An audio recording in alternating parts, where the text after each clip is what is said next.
Well, Oregon has earned the rematch that it wanted with the Huskies. We got Oregon versus Washington, round 2 in the Pac-12 title game.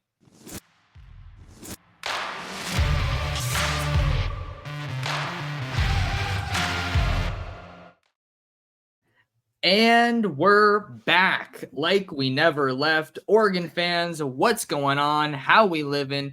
Thank you so much for tuning in to another episode of the Ducks Dish podcast, your premier podcast for all things Oregon recruiting and Oregon football.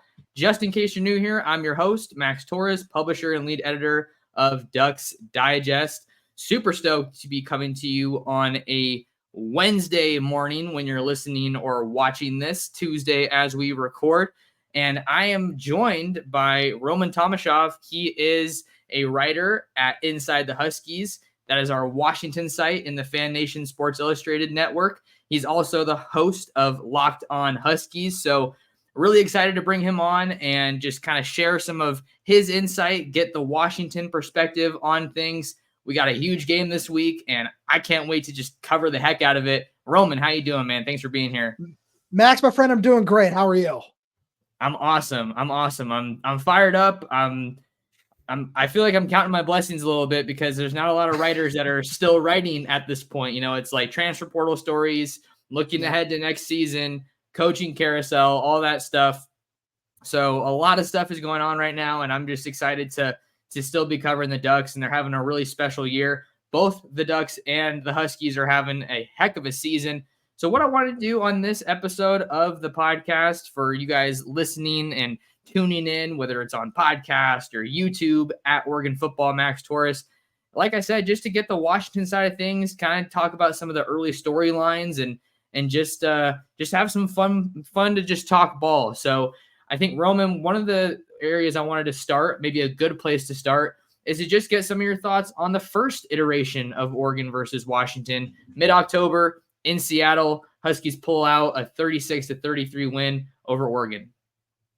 Oh man! First of all, Max, thank you so much for having me. This is great. I'm so excited to be here.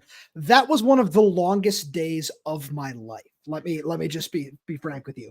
I woke up at 3:00 in the morning to get there for game day. Like I got cleared to do all like the whole game day stuff. And then of course the game, after the game, doing all the post game stuff. I worked for about 18 hours that day. And like, even if the Huskies ended up losing that game, that was just one of the coolest experiences of my entire life. The energy, the atmosphere that UW provided for that day was so special and so amazing. So that itself was one of the coolest experiences that I know you and I as sports writers, as people just who cover teams that we just love, is what we really look for.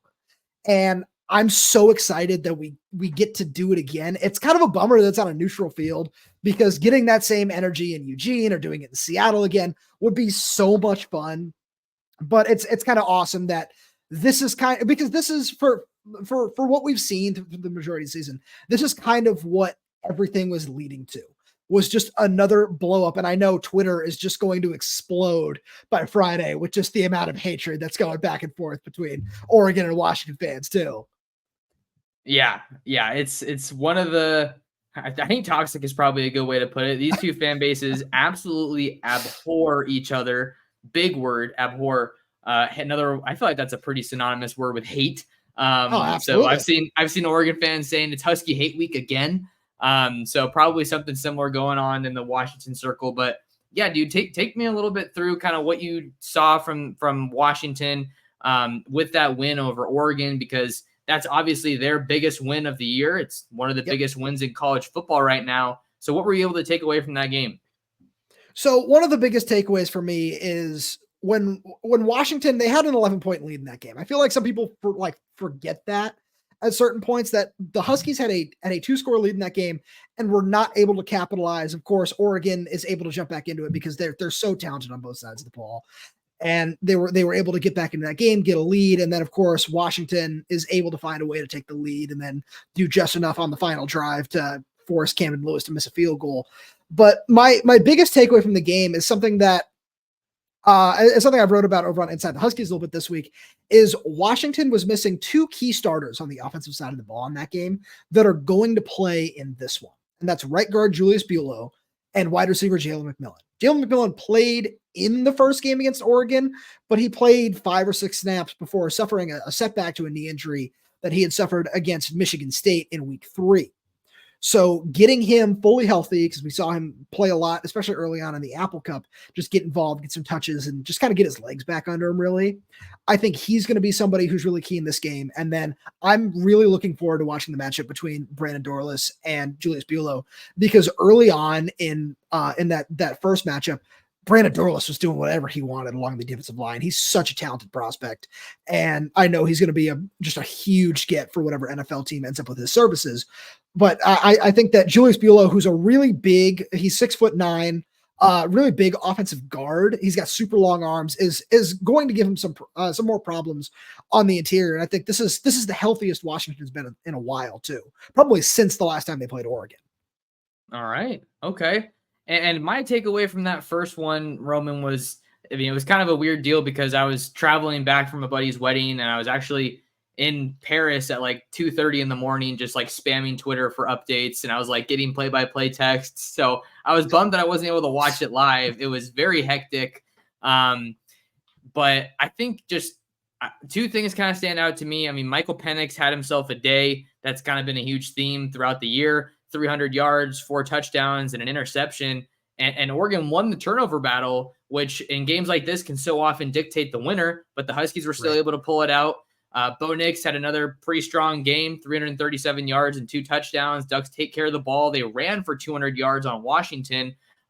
So I think you don't leave that game. I certainly didn't leave that game thinking any less of Oregon, because it was just a battle of 2 great teams going at it. I do feel like right now Oregon is playing the better football of the 2 teams, and we can get into that a little bit later on. But really, I think one of the biggest things that I'm going to have my eye on in this game is Oregon's defense and what was I going to say? Like specifically the secondary for Oregon, and seeing how they're going to do against the UW wide receivers. Because like you said, they're getting McMillan back. At least he's in line to return. I think that's one of the big matchups that I'm going to be watching, and just how Washington's defense is going to be able to try to get some pressure on Bo Nix, because I think that's really kind of the 2 tails of the matchups. I'm pretty confident in Oregon's offense. Where some of the concern lies, I think, is on that defensive side of the ball. No, you're absolutely right, and you're right. Washington has not played its best football as of late, but it kind of feels like that and I feel like that's one of the things that kind of gets lost about Washington, is that they're still finding ways to win. And at the end of the day, isn't that what matters? Like just finding a way to win and making sure that at the end of the day, you just have one more point than the opposition. Shout out to Booger McFarland, because most of the time when that happens, your team is going to win the game most of the time. But I think that you're absolutely right, especially when you talk about Oregon secondary versus Washington's wide receivers, because we still saw the secondary have a really good day in the last matchup. And Michael Penix is going to throw over 300 yards on most teams, because that's just what he's done in this scheme and with these wide receivers. Roma Dunze was the finalist for the Blitnikoff Award. And he's been just doing whatever he's wanted all season long. And then Jalen Polk has actually struggled through the last couple of games. Actually has no catches through Washington's last 2 victories over Oregon State and Washington State. So he's somebody I'm really interested in to see if they try to get him involved early and kind of try to get his feet back under him after he had a couple of drops in both games that seemed to have shaken his confidence a little bit, but I think that he's going to find a way to get back right. And then, of course, talk about Jalen McMillan, who's played in each of Washington's last 3 games, and it's kind of been a steady buildup in terms of workload. And so I expect him to be a much bigger threat, especially over the middle of the field, which can be really, really tough. And then 2 other guys that, I mean, just kind of listing Washington's wide receivers here, but Jeremy Bernard, who is just a gadget guy who's done so many good things in this offense. He's such a talented player. He's been asked to return punts. He's taken handoffs out of the backfield. He catches passes wherever he's lined up on the field. And then Giles Jackson, who caught a touchdown in the last game. Washington kind of was due to some injuries, had been trying to get him back with a red shirt, and they were able to do that. So he's somebody who's going to be a full go in this game, and he's not necessarily the tallest guy on the field, but he always finds a way to make an impact whenever he's out there. This Washington offense clearly loaded with weapons, and I think something to add about this Oregon secondary heading into this matchup, it looks right now, at least as of Tuesday afternoon, Oregon could very well be shorthanded in the secondary. Jaleel Florence, a starting corner for the Ducks, was seen on crutches during the Oregon State game. He was not available in that game, did not suit up for the Ducks. Dan Lanning was asked about him on Monday and kind of gave a little bit of a non-answer, as coaches so often do in big-time games like this, just kind of saying, we're going to have to continue to evaluate those guys throughout the week. But when you see a guy on crutches, typically does not bode well for a turnaround that quickly. But hey, you never know. We got to see what happens once we get out there to Las Vegas at Allegiant Stadium. But fortunately for Oregon, I think you do have some quality depth that you can lean on. Not necessarily saying that they are Florence's caliber, but Dante Manning is an experienced guy who stepped up last week against Oregon State and logged his first interception at the college level. He's the highest rated corner that the Ducks have ever signed, which is kind of interesting to say when you look back at his career. Just hasn't quite lived up to that billing, I think, in the eyes of a lot of fans. But you have him, you have Nico Reed, who transferred from Colorado, and he's kind of been roving around the secondary for the Ducks. So I think they have some defensive momentum on their side, but that's certainly a note that is worth passing along here as we kind of take an early look at this matchup. One of the questions I have for you, Roman, we talked about, and you make a good point. Like, I think we can say that Oregon is playing the better football of the two right now, but like you said, all that matters is that you win. They've capped off an undefeated regular season, which is a tremendous accomplishment. What's the feeling, would you say, inside the fan base? Because I feel like you got to toe that line a little bit of having that confidence, but also acknowledging, hey, I think that there's still some room for improvement. It's a very fun, very fine line to walk recently, because it's this team is 12-0. That's awesome. This has never happened in the history of the Pac-12. Washington has never gotten through a 12-game regular season undefeated. So there's that side of it. But it's also, well, this team isn't playing its best football right now, and Oregon is firing on all cylinders right now. So it's going to be a really tough matchup. And I feel like that part is understood. And there's this very, very thin line in the middle of, just what's going to happen this weekend. Obviously, we know the Ducks are 9.5-point favorites and just on most major sports books. So that's something that I know a lot of Washington fans have just kind of at the front of their minds right now too. And I think one of the biggest things, just kind of think about that's just in terms of the matchup, is we talked a little bit about Washington's offensive line. It's just with Oregon's pass rush. I was really impressed when I went back and watched the film with some of the different just blitzes and just some of the different things that Dan Lanning and Tosh Lupoi were able to throw at Washington's offensive line. And it was some new stuff that we hadn't really seen previously this season. And then we saw Arizona State and Stanford do some similar things to try to get pressure. And ever since I know I talked about Julius Buelow, ever since his return, the pressure has been mitigated a little bit on Michael Penix. So I think that's going to be just really, really key in this game is, what does the pressure from Oregon's defense look like on Washington's offense? Because if Michael Penix is a clean pocket, and especially Jaleel Florence isn't able to play, he's going to have some time to sit back there and find somebody open, because this is actually the first time this season, outside of the Oregon State game, which like only half counts because of all the rain that was coming down that night. Yeah, seriously. It was the only time that Washington's top 6 wide receivers that were projected before the season are able to all play in the same game together. Oh, okay. So yeah, that's a good note to kind of keep in our back pocket there. And it's interesting when you look at Penix and Nix, obviously 2 phenomenal quarterbacks they're going to be going head to head. They're not, but they are. That's kind of the whole talking point, right? No one's out there defending the other one. But I'd like to see that happen. That'd be fun. Well, then what position would you put the quarterback? Would you line him up as a pass rusher or as a DB? Because which one's a more corner. Not okay. In terms of where you would put Penix, or like if they were to go head to head, would it just be one-on-ones as a DB versus receiver? That's what I would do. Yeah, that's probably the best way to go about it. Okay. I mean, what world will we ever get that? But definitely a funny talking point. But the point I was going to make, Roman, was that you have 2 phenomenal quarterbacks going against each other, but they also have different styles. Obviously, you have the fact that Penix is a lefty. Not too many of those in college football or in football in general. But I think Nix excels at escaping the pocket or just being mobile and throwing off platform and doing those kinds of things, versus Penix. not that he's not an athlete. We know that he's an athlete, but he's not as mobile as Nix. And if you give that guy a clean pocket, he is going to make you pay for it. Definitely one of the best deep ball throwers in the country. So I'm super excited to see how that Oregon defensive front gets after the Huskies. I think that they have the depth to kind of win a heavyweight slugfest like this. It really is going to come down to the secondary and how they're going to be able to play.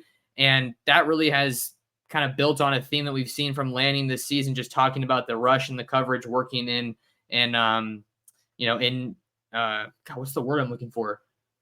In harmony, maybe. I'm having a total brain fart, but working together.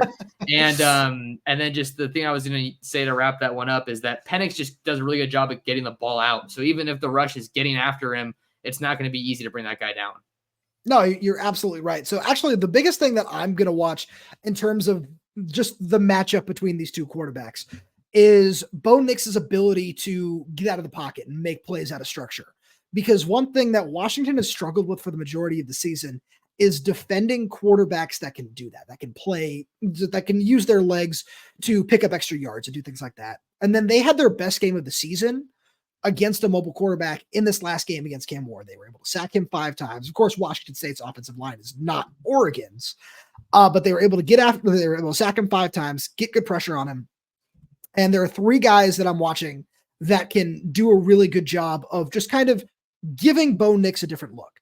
And that's 2 edge rushers that line up as defensive tackles in what co-defensive coordinator William Inge calls the turbo package. That's Voy Tanufi and true freshman Jacob Lane, who's really come on as of late. And then linebacker Carson Bruner. Because a lot of Washington's defensive tackles are your typical, you think about these big 300-pounders like Tuli Gasanoa, who's a really good run stopper, MJ Ale, who's really come along after transitioning over from the offensive line last season. So those guys are really good at stopping the run. But then in some of these obvious passing downs, we've seen Washington opt for a smaller, faster group. And we really saw it pay off in this last game, where Carson Bruner, also at linebacker, has just provided a lot of speed on the second level and is just kind of able to cover sideline to sideline a little bit better than some of the other guys on the roster. He recorded 14 tackles in this last game.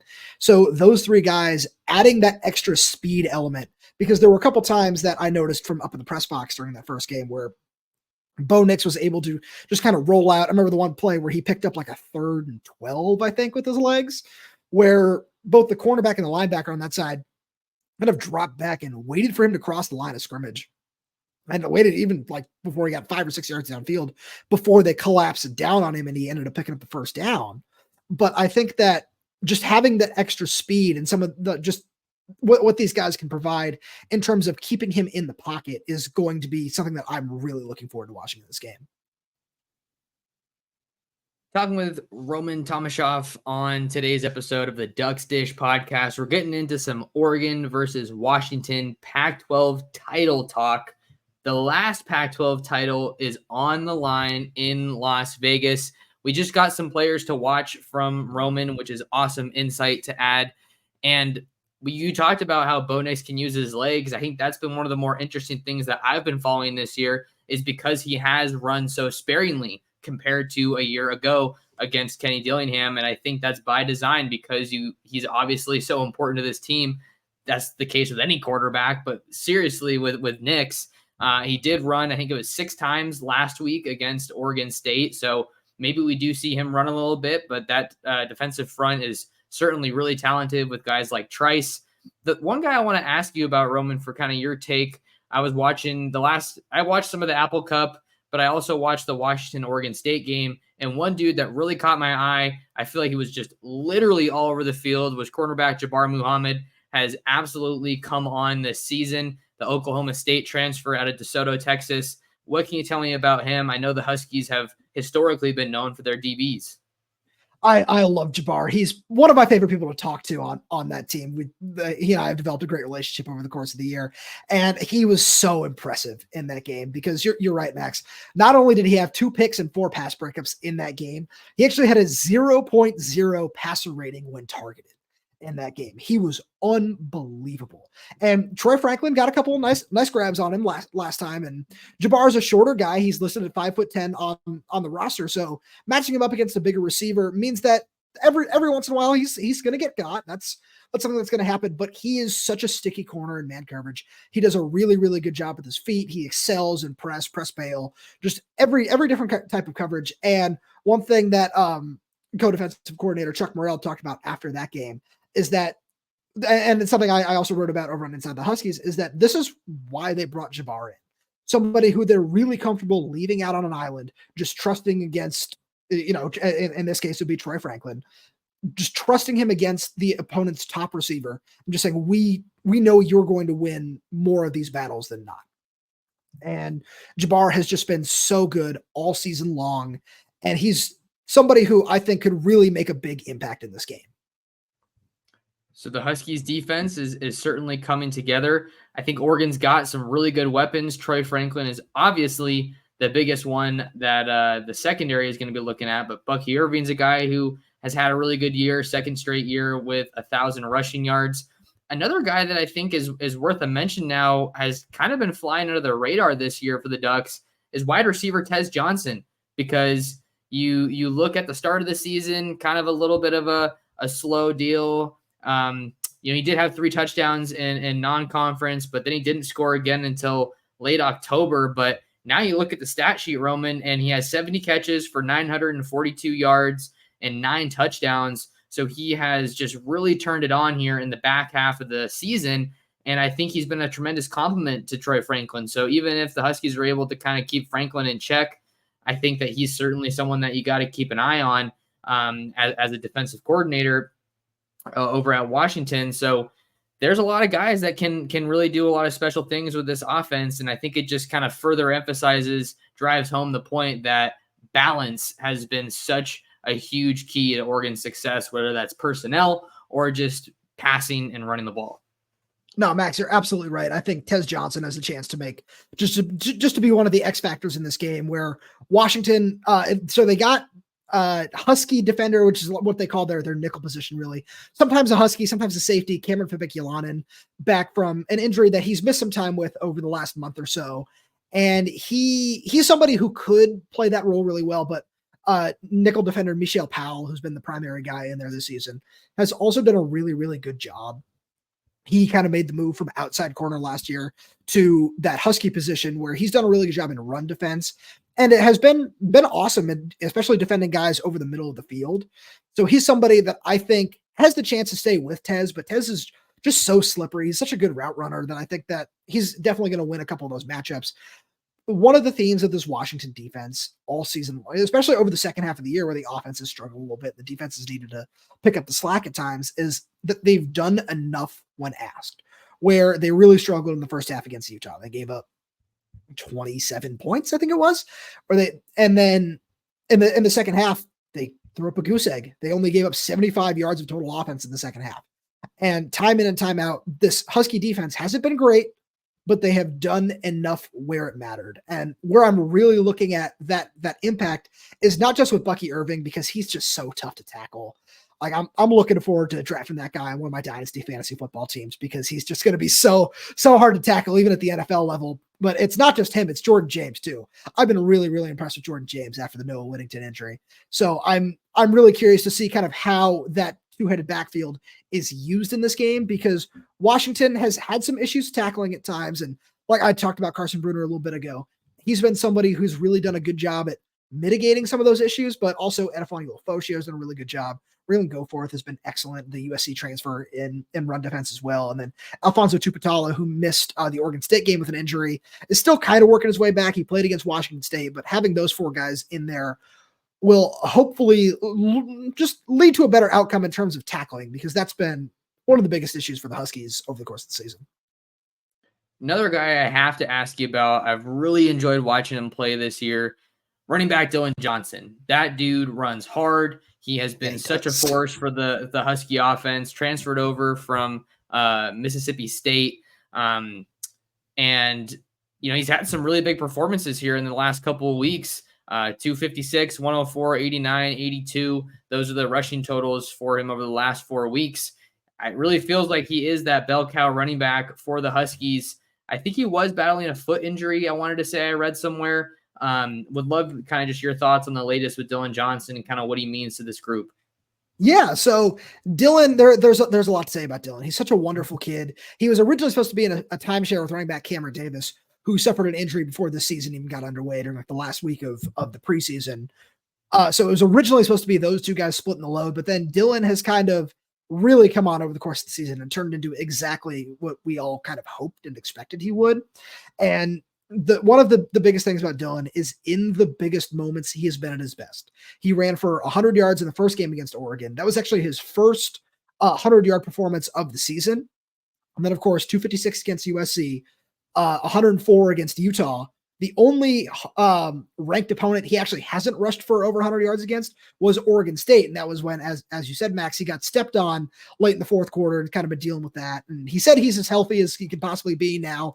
I talked to him as we record this today on Tuesday.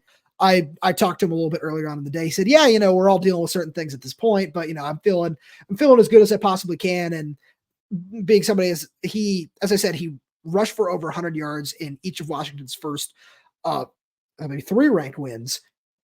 He averages 23 carries a game through those performances before the injury.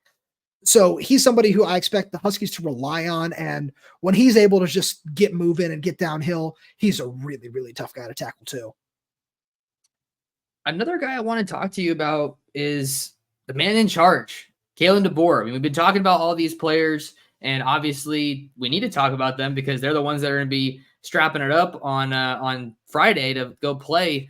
But Kalen DeBoer comes over a couple years, 2 years ago, I think it was, or last season, over from Indiana. And we know the story, reunited with Michael Penix. They were both at Indiana together. And obviously having a quarterback that you're familiar with is something that's going to reap tremendous benefits. Look at Kenny Dillingham and Bo Nix. So a lot of people probably want to talk about that, but let's look at the big picture, not just the offense. What's impressed you about Kalen DeBoer? What do you think makes him special as a head coach right now? It's who he is as a person. I do have to say one thing. He came over from Fresno State after being the offensive coordinator. Yeah, Fresno State. Wow, that was a brain fart. Thank you. Hey, we all have those. So he came over from Fresno State, and the biggest thing, the thing that jumped out to me right off the bat is just he's such a genuine person. And I've talked to multiple members of his staff, his recruiting staff, who said, yeah, right off the bat, like it was hard to get the players to trust us because they didn't know what they were walking into with us. We didn't know what we were walking into with them. And of course, everybody knows what the Jimmy Lake situation that happened in the 2021 game against Oregon. And that was kind of just, a bleed over of a whole bunch of other issues under that coaching staff's regime. And it was so obvious and how quickly that everybody just bought into what Kalen DeBoer was selling. And from just conversations I've had with him and just from the vibe that he gives off in any interview, whenever you talk to him, is that everything that he is telling you is as honest, straightforward, and genuine as can possibly be. And that's why he's done such a great job building a culture at Washington. And then, of course, you look at his offense that he and Ryan Grubb have been developing for 10, 15 years at this point. And it's just so innovative. And they do such a good job of just utilizing the talent that they have, especially at the wide receiver position. They've done such a good job at developing Michael Penix and, protecting him and making sure he's healthy. And they've done such a good job with all the talent that they inherited.